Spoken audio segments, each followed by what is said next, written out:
बताएं हम आपको।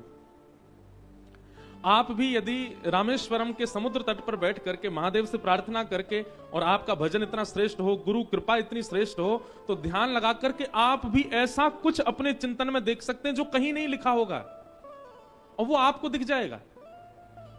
इसका मतलब ये नहीं है कि वो नई खोज, नई लीला आपने मन से बनाई है। नहीं, वो लीला कभी हुई है, आपको नहीं पता है, वो कहीं लिखी नहीं है।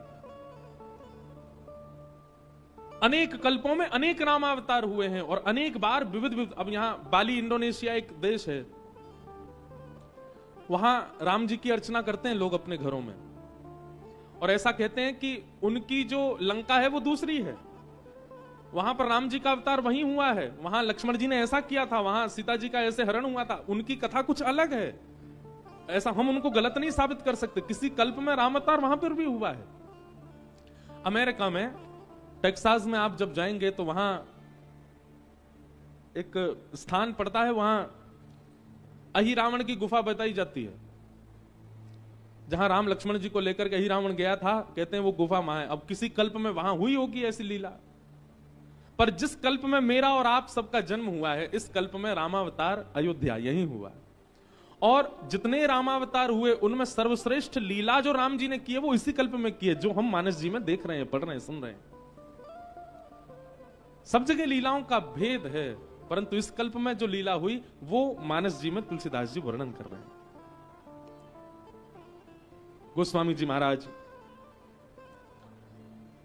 सबको प्रणाम करते हुए ठीक उसी दिन संबत 1631 करऊं कथा हरिपद धरि शीशा।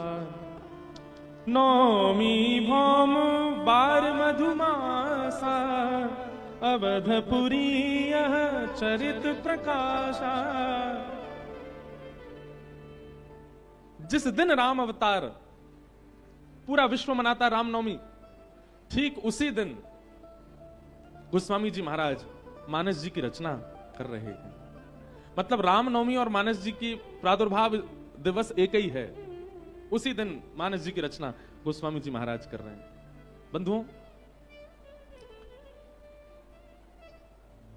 एक बात हम कथा में कहा करते हैं कि संस्कृत में एक शब्द है, उसका शब्द का अर्थ होता है, शब्द है सहते। क्या शब्द है? सहते। और सहते शब्द के दो अर्थ होते हैं। एक अर्थ तो होता है सहना, जो बहुत सहता है अपने जीवन में, उसको भी सहते कहते हैं। और जीतने को भी सहते कहते हैं, विजय को भी सहते कहते हैं और सहने को भी सहते कहते हैं। हमारे भारत के संत कहते हैं, बोले दोनों विपरीत अर्थ का शब्द एक ही है, जीतना और सहना, और दोनों को कहा जाता है संस्कृत में सहते।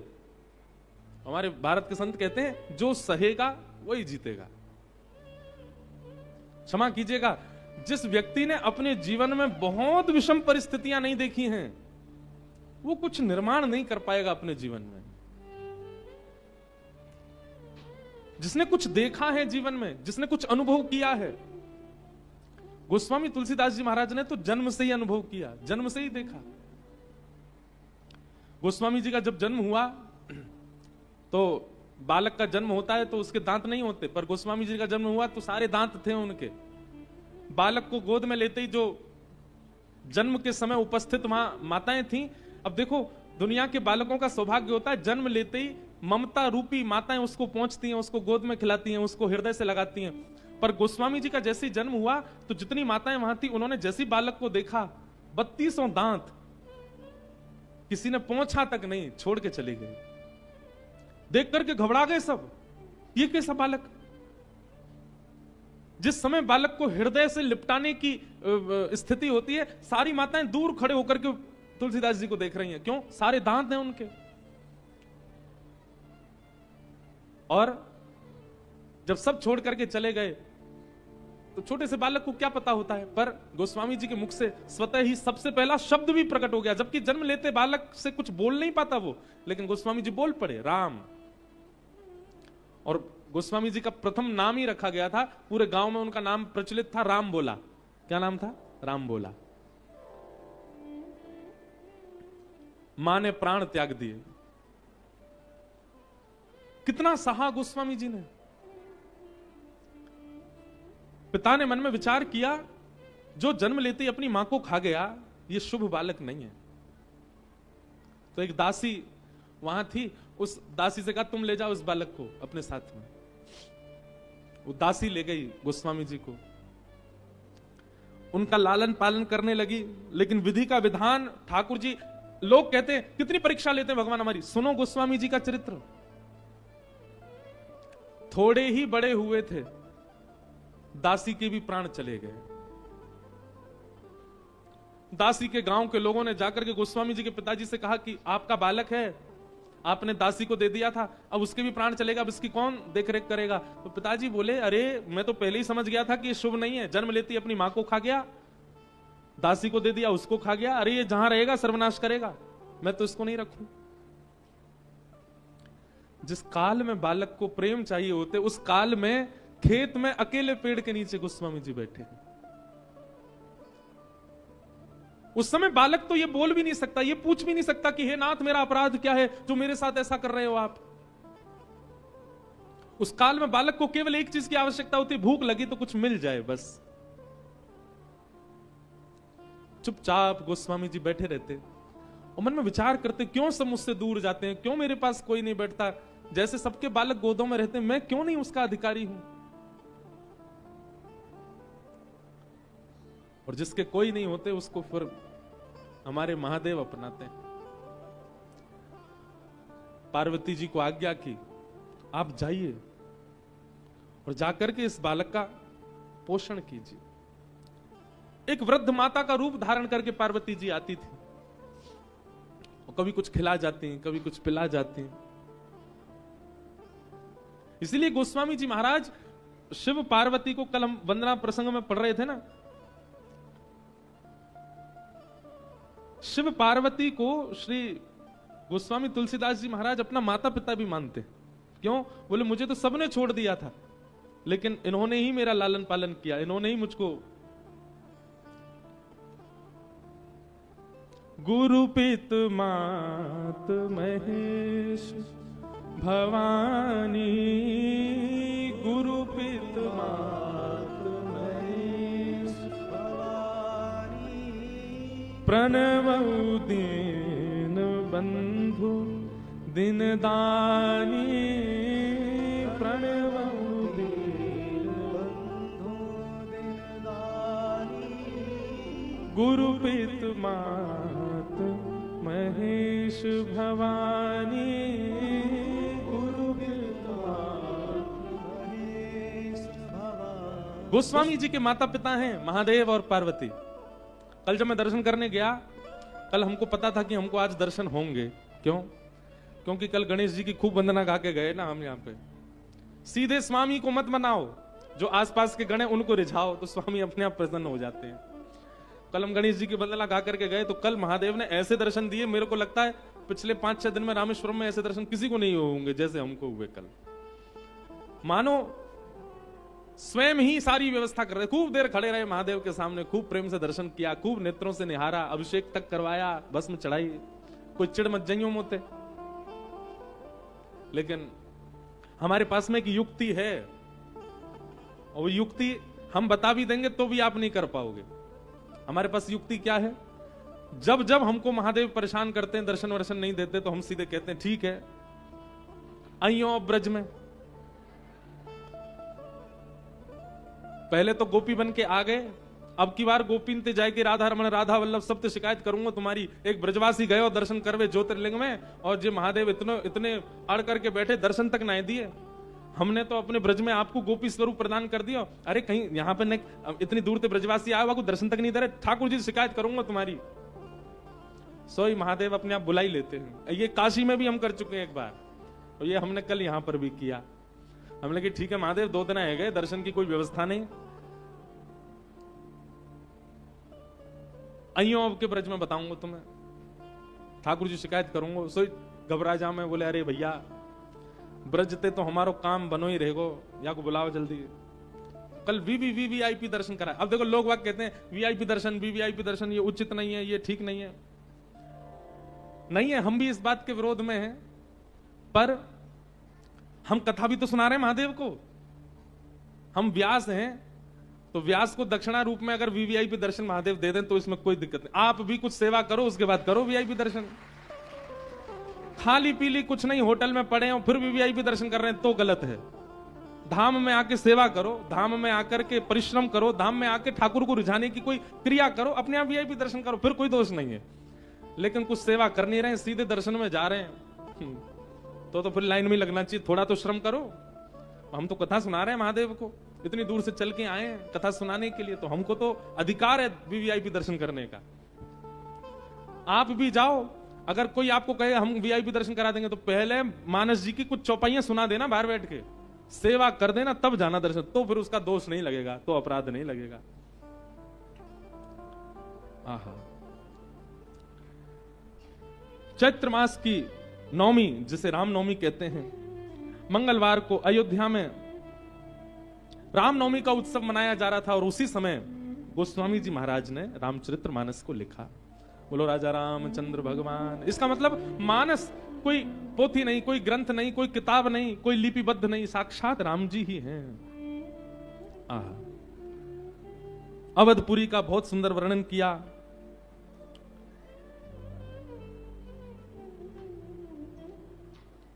रामचरितमानस में कैसा उसका स्वरूप स्वभाव सबका वर्णन किया। और मानस क्यों कहा गया उसका वर्णन गोस्वामी जी कर रहे हैं।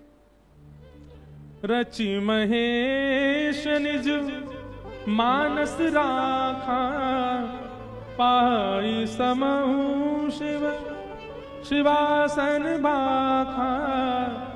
क्योंकि महादेव ने अपने हृदय में इसको विराजमान किया।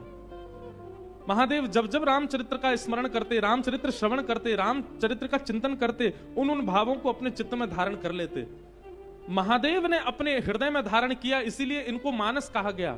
और मानस में रखा क्या था? बोले रामचरित्र, इसीलिए नाम पड़ा रामचरितमानस।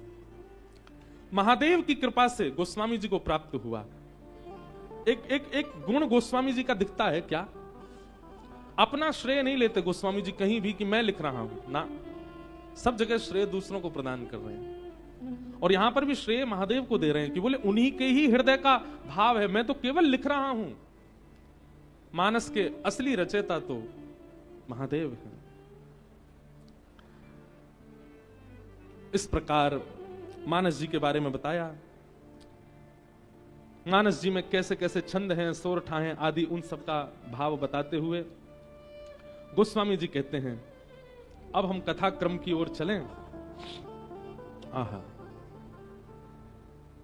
भरद्वाज मुनि बसहि प्रयागा, भरद्वाज मुनि बसहि। एक बात बताएं, मानस जी में वंदना प्रकरण विश्राम होने के बाद कथा प्रारंभ होती है भरद्वाज ऋषि से ही। सबसे पहला कथा का क्रम ही यहीं से शुरू होता है, भरद्वाज मुनि बसहि प्रयागा। हम जो कथा कहने के लिए व्यास मंच पर बैठे, हमारा गोत्र भी भरद्वाज है, तो हमारा तो पूर्ण अधिकार है मानस जी को गाने का। वो बात अलग है कि हमको भागवत जी ने पकड़ रखा है, पर हम सत्य बता रहे हैं, भागवत जी कहने में हमको परम आनंद मिलता है। लेकिन भागवत जी हम सबको सुनाते हैं, मानस जी हम खुद को सुनाते हैं, इसलिए हमको मानस जी का एक अलग स्थान है चित्त में। मानस जी की कथा होती है, हम पूरे दिन तो पढ़ते हैं, पूरे दिन श्रवण करते हैं और इतना सुख मिलता है। क्यों? क्योंकि हमारा अधिकार है, हमारे गोत्र के जो ऋषि हैं उन्हीं से ही राम कथा का प्रारंभ हो रहा है। भरद्वाज ऋषि बसहि प्रयागा, भरद्वाज मुनि बसहि प्रयागा। तिन्हि राम पद अति अनुरागा, तिन्हि राम पद अति अनुरागा। भरद्वाज मुनि बसहि प्रयागा,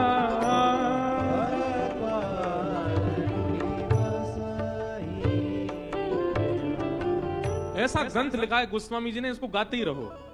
यहां गायन विश्राम होगा ही नहीं। कई बार तो हमको लगता है कि हम आपको इसका अर्थ क्या बताएं, मानस जी की चौपाइयां गा दो, अर्थ तो अपने आप स्पष्ट हो जाता है, समझ में आ ही जाता है सबको। भरद्वाज मुनि प्रयाग में वास कर रहे हैं, माघ मेला चल रहा था और माघ मेला में सब लोग जाते हैं। अभी माघ शुरू होगा, इस बार महाकुंभ भी है प्रयाग का। याज्ञवल्क ऋषि भरद्वाज मुनि के आश्रम में विराज रहे थे। माघ मेला में सब अपना स्नान ध्यान और जो भी क्रम होता है सब पूर्ण करके, और जब अपने अपने घरों को, अपने अपने आश्रमों को प्रस्थान करने लगे, याज्ञवल्क मुनि जैसे ही प्रस्थान करने के लिए एक तक हुए, तभी भरद्वाज मुनि ने चरणों में जाकर के प्रणाम किया और कहा, भगवान अभी तो खूब भीड़ भाड़ थी, सब लोगों की चहल पहल थी, माघ मेला में सब लोग आए हुए थे, स्नान आदि कर रहे थे।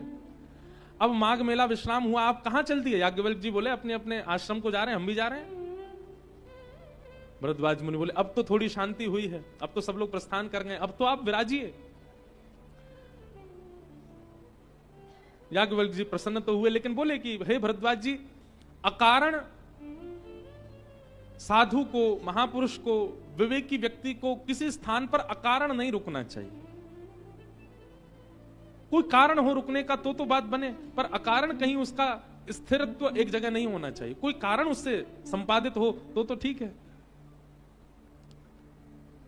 भरद्वाज जी बोले, कारण नहीं होगा तो कारण प्रकट कर देंगे ना, पर आप रुकिए। मानस जी के छोटे छोटे भावों में कई चीजें सीखने की हैं। अकारण कभी कहीं मत जाओ, ना कहीं रुको। हम सत्य बता रहे हैं अपनी बात। कथा प्रारंभ के समय में और कथा से पूर्व भी बहुत घूमने की इच्छा होती थी। वहां जाएं, पहाड़ों पर जाएं, समुद्र के तट पर जाएं, उधर घूमने जाएं, विदेश यात्रा पर जाएं। एक बात बुरा नहीं मानिएगा, पर यात्रा पर जाना, छुट्टी पर जाना, घूमने जाना, वह भी एक अकारण प्रयास है। उसमें कुछ कारण सिद्ध नहीं हो रहा है, आप केवल घूमने गए हो। पर ठाकुर जी की ऐसी कृपा हमारे ऊपर कि हम कहीं घूमने भी जाते हैं तो वहां पर भी थोड़ी देर का ऐसे ही सत्संग हो जाता है। विदेश भी जाएं, वहां भी बिना कथा के रह नहीं पाते। इस बार हम गए थे, विदेश यात्रा पर गए कि हमने की कथा नहीं करेंगे, केवल ऐसे ही भ्रमण करके आराम करके आएंगे। पर ठाकुर जी ने ऐसा स्वरूप स्वभाव बना दिया कि जहां बैठते हैं, जहां पहुंच जाते हैं, वहां सत्संग हुए बिना रहता नहीं। फिर गए तो वहां पर भी हुआ। लेकिन ये बात पढ़ करके एक बात समझ में आई कि अकारण आप कहीं भी जा रहे हो, वहां पर भी प्रयास करो कि कोई तो आपका कारण सिद्ध हो। कभी आप हिमालय की यात्रा पर जाओ, समुद्र के तट पर भी जाओ, तो वहां पहले ढूंढ के जाओ। अगर कोई देव स्थान हो तो उसका दर्शन करने का भाव प्रथम रखो कि वो देखने जा रहे हैं, उनको प्रणाम करने जा रहे हैं। तो आपकी यात्रा अकारण नहीं होगी, उसमें कारण सिद्ध हो जाएगा। याज्ञवल्क जी बोले कि अकारण कहीं रुकना नहीं चाहिए। अब यहां रुकेंगे तो क्या करना है हमें? भरद्वाज जी तुरंत चरणों में बैठ गए। आहा, याज्ञवल्क मुनि परम विवेकी, भरद्वाज राखे पद टेकी, सादर चरण सरोज पखारे, अति पुनीत आसन बैठारे। आसन पर बैठा करके क्या कह रहे हैं? नाथ एक संशय बड़ मेरे, करगत वेद तत्व सब तोरे, राम नाम कर अमित प्रभावा, संत पुराण उपनिषद। चरणों में प्रणाम करते हुए कह रहे हैं, हे भगवान, मेरे मन में एक संशय है, मैं आपसे पूछना चाहता हूं। क्या? एक राम अवधेश कुमारा, तिन कर चरित विदित संसारा, नारी विरह दुख लहु अपारा, भयउ रोष रण रावण मारा। भगवान, मैं आपसे पूछना चाहता हूं, ये राम की इतनी महिमा वेद पुराण आदि सब जगह पर बताई गई, ये राम है कौन? राम तत्व क्या है? राम व्यक्ति कौन है? अगर ये राम परब्रह्म है, राम परमात्मा है, तो मैंने सुना है कि नारी विरह दुख लेहु अपारा, अपनी पत्नी के हरण हो जाने पर वो विरह कातर होकर के वन में क्यों घूम रहे थे? क्या ये वही राम है जिन्होंने रावण को मारा? अगर ये वही राम है तो इनको मारने की आवश्यकता क्यों? परब्रह्म है वो, तो भ्रगुटी टेढ़ी करके किसी राक्षस को जन्म ही ना लेने दे। क्या ये वही राम है जो दशरथ के पुत्र हैं? क्या ये वही राम है जो और ये प्रश्न सुन करके ही कहा बखानी, ऐसा ही संशय एक बार भवानी ने किया था, पार्वती जी ने किया था, और महादेव ने उनको जो सुनाया वही मैं तुमको सुना रहा हूं। प्रयागराज में भरद्वाज ऋषि के आश्रम में अब राम कथा का वाचन प्रारंभ हुआ। परंतु जैसे श्रीमद् भागवत में कृष्ण कथा सुनाई जाती है, वो बात अलग है कि हम पे समय नहीं रह ले, राम कथा सुननी होती है, ठीक वैसे ही मानस जी में, रामचरित्र में राम कथा प्रारंभ होने से पहले महादेव का चरित्र सुनाया जाता है, महादेव सती चरित्र सुनाया जाता है। इसे कहते हैं विषयांतर। और ये विषयांतर कई बार आगे की कथा को लग रहा है कि बिल्डिंग केवल बन के खड़ी हो गई, नहीं, उससे पहले बहुत कुछ किया गया था। ठीक वैसे ही माता जी अभी विराज जाओ, कथा के बाद विराज जाओ, सब लोग इधर देखो, इधर देखो। तो विषयांतर नहीं, वो खड़े खड़े अगर उनका भाव हो तो कर रहने दो, कोई नहीं। संग सती जग जननी भवानी, संग सती जग जननी भवानी, संग सती जग जननी भवानी, पूजे ऋषि अखिलेश्वर जानी, पूजे ऋषि अखिलेश्वर जानी, राम कथा मुनि वज बखानी, राम कथा मुनि वज बखानी, सुने महेश परम सुख मानी, सुनी महेश परम सुख मानी, ऋषि पूछी हरि भगति सुहाई, ऋषि पूछी हरि भगति। गए हैं।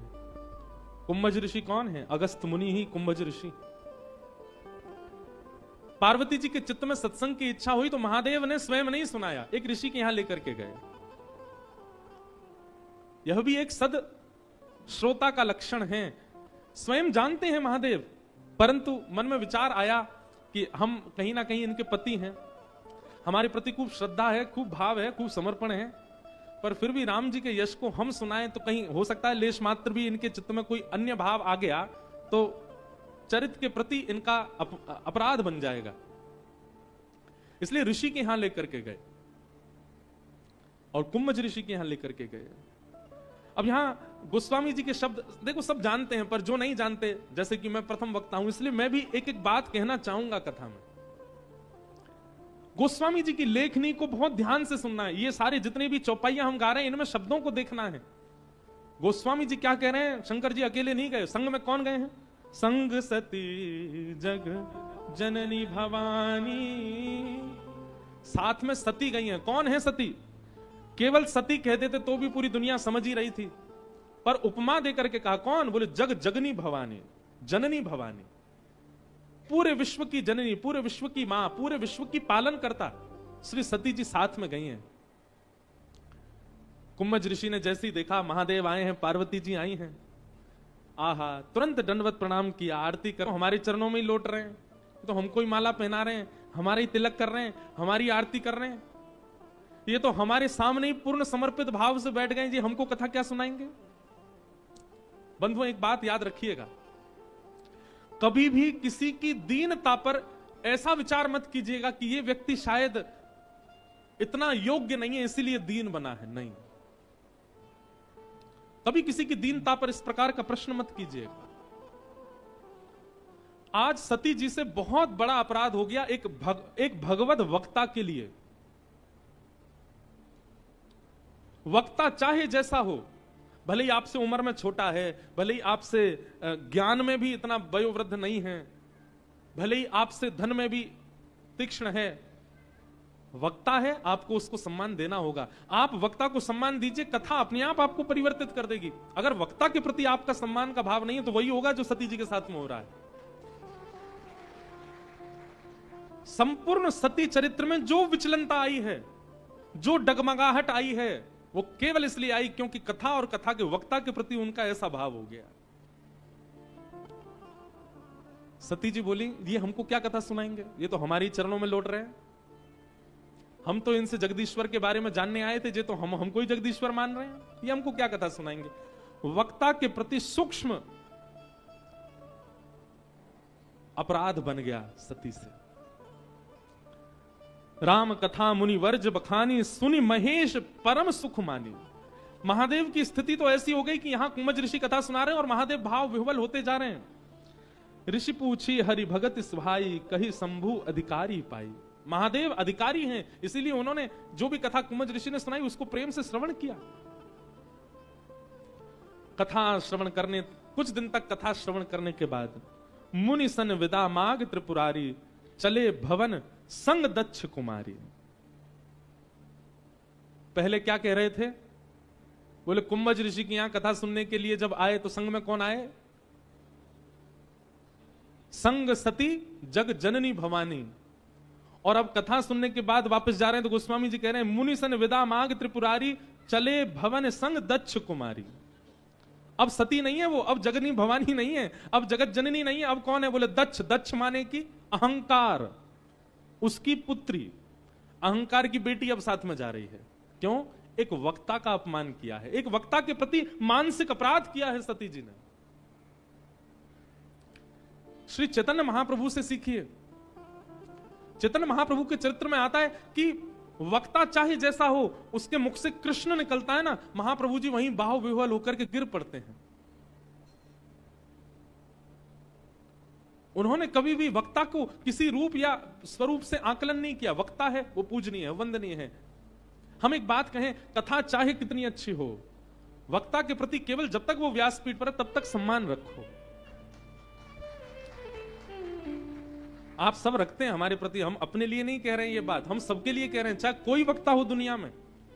आजकल कलयुग में भी ऐसी स्थिति आ गई कि कई वक्ता भी, अब ये अपराध तो हमसे भी बनना, पर हम सन्मुख जाके तो दंडवती करते हैं। कई वक्ता भी कथा नहीं करते मंच पर बैठ करके, केवल सामाजिक चर्चाएं ज्यादा होती हैं, फिल्मी गीत होते हैं और भी कुछ बहुत कुछ होता है। पर फिर भी सती चरित्र से ये सीखो कि व्यास मंच पे बैठे हैं उनको प्रणाम ही करो। हाँ, जब वो व्यास मंच से नीचे आ जाएं तब आप उनको समझा सकते हैं, आप बता सकते हैं कि आप ठीक कर दीजिए, या जो भी वक्ता ऐसा करते हैं उनको आप बोल सकते हैं। पर जब वो व्यास मंच पर हैं उस समय आप सामने बैठ करके उनके प्रति कुभाव मत लाइए। वो जो कुछ भी कह रहे हैं उसमें राम तो बोल रहे हैं, उसमें कृष्ण तो बोल रहे हैं, उसमें शिव तो बोल रहे हैं, उसमें महादेव तो बोल रहे हैं, उसी से ही सम्मान प्रकट कीजिए।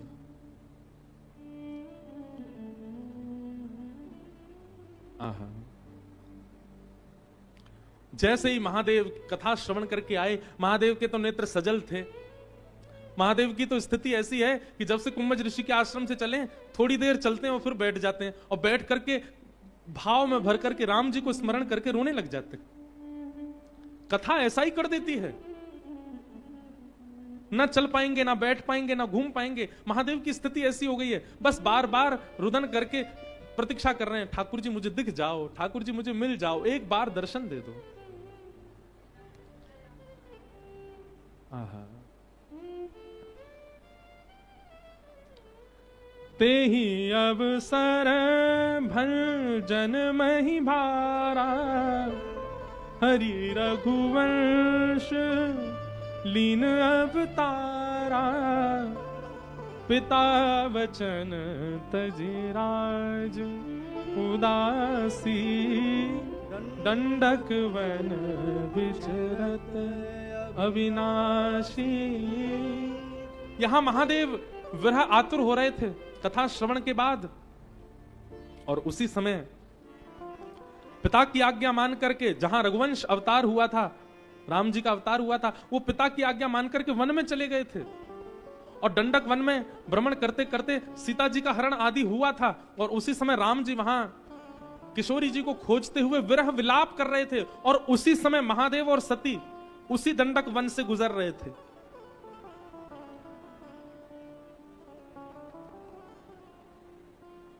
महादेव के चित्त में चली रहा था कि मुझे साक्षात दर्शन हो, और वो दर्शन हुआ। किस रूप में दर्शन हुआ? विरह विकल नर इव रघुराई, खोजत विपिन फिरत दो भाई, कबहु जोग वियोग न जाके, देखा प्रगट विरह दुख ताके, शंभु समय तेहि राम ही देखा, उपजा ही अति हर्ष विशेषा। एक बात यहां समझने की है, कथा यदि पूर्ण तत्परता से श्रवण की गई होगी, वक्ता के प्रति जो सम्मान होना चाहिए, कथा के प्रति जो सजगता होनी चाहिए, जिस एकाग्र चित्त से कथा में, एक बात हम आपको कह दें, गलत मत मानिएगा, पर कथा जितनी देर चलती है उतनी देर यदि आप अपने मन से अस्थिर होते हैं, एक क्षण के लिए भी आप अस्थिर कथा से होते हैं, तो उसका बहुत बड़ा अपराध लगता है। और ये बात हम नहीं कह रहे हैं, महाराष्ट्र के संत हुए श्री नामदेव जी महाराज, श्री नामदेव जी महाराज अपने एक भाव में कहते हैं, एक अभंग में कहते हैं, नामदेव जी कहते हैं, दुनिया में सबसे बड़ा भगवत अपराध क्या है? दुनिया में सबसे बड़ा भागवत अपराध क्या है? कि कोई सत्संग चल रहा है और आप जाकर के वहां सो गए, ये सबसे बड़ा अपराध है। कौन कह रहे हैं? श्री नामदेव जी कह रहे हैं। आप कहोगे महाराज जी नाश्ता इतना भारी बन जाता है, सोफा मिल जाते हैं, क्या करें? पर आप आते हैं, मीठा मीठा स्वर लहरी, यहां पर सब गंधर्व जन देते हैं, तो थोड़ी निद्रा आ जाती है। क्यों आती है? थिएटर में जब 500 रुपए की टिकट लेकर के जाते हैं और वहां अभद्र नृत्य कर रही होती है कोई गणिका, उसको देख के तो निद्रा नहीं आती। जब एक्टर की एंट्री होती है, ढाए ढाए काला चश्मा लगा के गोली मारता हुआ आता है, तब तो निद्रा नहीं आती आपको। घर में बैठ के सीरियल देखते हैं, तब तो निद्रा नहीं आती आपको। और जिसके श्रवण से पूरा जीवन मंगल होना है, वहां सोने हम आके। कई बार हमने कथा में कहा ठीक है कथा में आके सो जाओ तो भी कल्याण है, पर अब नहीं कहेंगे, क्योंकि जब से हमने नामदेव जी का अभंग सुना है तब से हमको यह बात सिद्ध हो गई। नामदेव जी कहते हैं सबसे बड़ा भगवत अपराध क्या है? सत्संग चल रहा है और एक वैष्णव बैठ करके कथा सुना रहे हैं और आप सो रहे हैं वहां पे, सबसे बड़ा अपराध। आप भली कितनी भी सेवा करते हैं, आप भली कितनी भी तीर्थ यात्रा करते हैं, लेकिन कथा के प्रति आपका यदि यह समर्पण नहीं कि आप वहां जागृत अवस्था में रह सको। कई लोग घूम घूम के देख रहे हैं कौन कौन सो रहा है, निद्रा नहीं। अब आप ये सोचिए, हम तो मानव हैं, साक्षात पराम्बा जगदम्बा जगत जननी भवानी, उनसे इतना सा अपराध कथा के प्रति बन गया। पूरी रामचरित्र का प्रारंभ भी वहीं से हो गया। सीता सती वियोग ही वहीं से प्रारंभ हो गया। कितना कुछ बिगड़ गया केवल कथा के प्रति असम्मान करने से। हम आके सो जाते हैं कथा में? नहीं। हम कल से जब से ये चरित्र पढ़ रहे हैं ना, हमारे मन में एक ही बात घूम घूम के आ रही है कि मानस जी के प्रारंभ में सती चरित्र में कथा और कथा वक्ता के प्रति कितनी सतर्कता रखने की यहां पर बात बताई जा रही है। व्यास मंच के बिल्कुल सन्मुख बैठ करके आप व्यास मंच को वो सम्मान नहीं देते, केवल 2.5 घंटे। कितना बड़ा अपराध कर रहे हैं आप।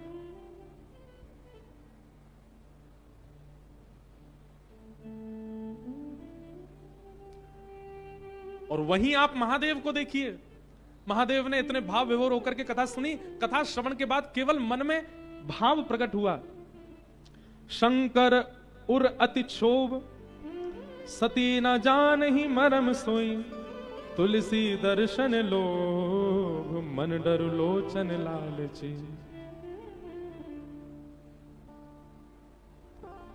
शंकर जी को बहुत क्षोभ है इस बात का कि सती मेरे साथ गई और इसने कथा को भाव से श्रवण नहीं किया, लेकिन शंकर जी के चित्त में है कि मुझे राम जी का दर्शन हो जाए। और उसी अवसर विरह विकल नर इव रघुराई, कथा में सजग रहने का यह फल मिला है कि कथा विश्राम होते ही कुछ ही क्षणों में ही राम जी का प्रत्यक्ष दर्शन हो गया, महादेव को दिख गए सामने। आहा, जैसे ही दिखे हैं राम जी दूर से दिखने लगे। और राम जी की स्थिति क्या है? विरह व्याकुल हैं राम जी, वृक्षों को स्पर्श करके रुदन कर रहे हैं, ढूंढ रहे हैं अपनी सीता जी को। लक्ष्मण जी और राम जी की ये विरह अवस्था का दर्शन महादेव को हो रहा है, दूर खड़े महादेव दर्शन कर रहे हैं। और जैसे ही इस अवस्था का दर्शन महादेव ने किया, तुरंत कह पड़े, जय सच्चिदानंद जग पावन, अस कहीं चले मनोज न सावन, चले जात शिव सती समेता, पुनि पुनि पुलकत कृपा निकेता, सती सो दशा शंभु के देखी, उर उपजा संदेह विशेषी, उर उपजा संदेह विशेषी। राम जी को देख करके महादेव जय सच्चिदानंद जय जगत पावन, जय सच्चिदानंद जय जगत पावन जय जयकार करने लगे। और दूर से ही राम जी को देख करके कहीं लीला में विघ्न ना हो, कहीं राम जी के इस क्रम में बाधा ना बनूं, दूर से ही दंडवत करने लगे, दूर से ही प्रणाम करने लगे।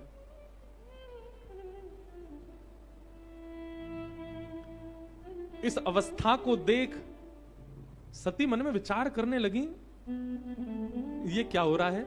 ये किसको वंदन कर रहे हैं?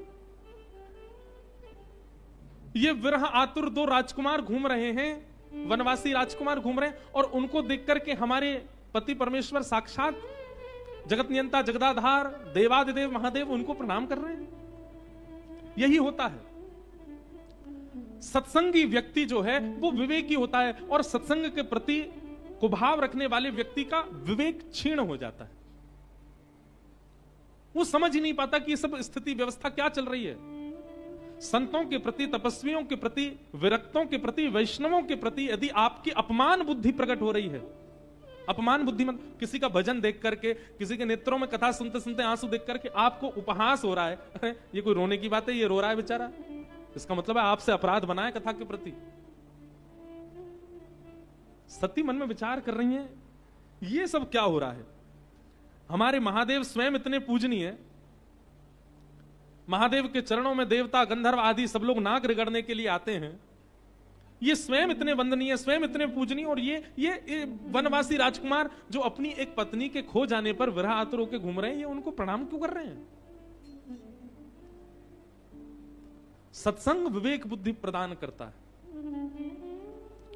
सत्संग हमारी स्थिति को ऐसा बना देता है कि हम फिर परिस्थिति समझने लग जाते हैं, पर परिस्थिति देख करके मन में संशय उत्पन्न होना, ये एक प्रकार का सत्संग के प्रति अपमान जब होता है तब ऐसी स्थिति बनती है।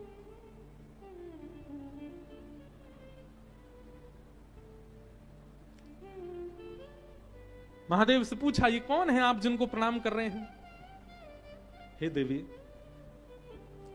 जासु कथा कुंभज ऋष गाई, जो कथा हम अगस्त मुनि के यहां सुनकर के आए हैं, जहां तुम और मैं बैठ करके कुंभज ऋषि से सुन रहे थे, जासु कथा कुंभज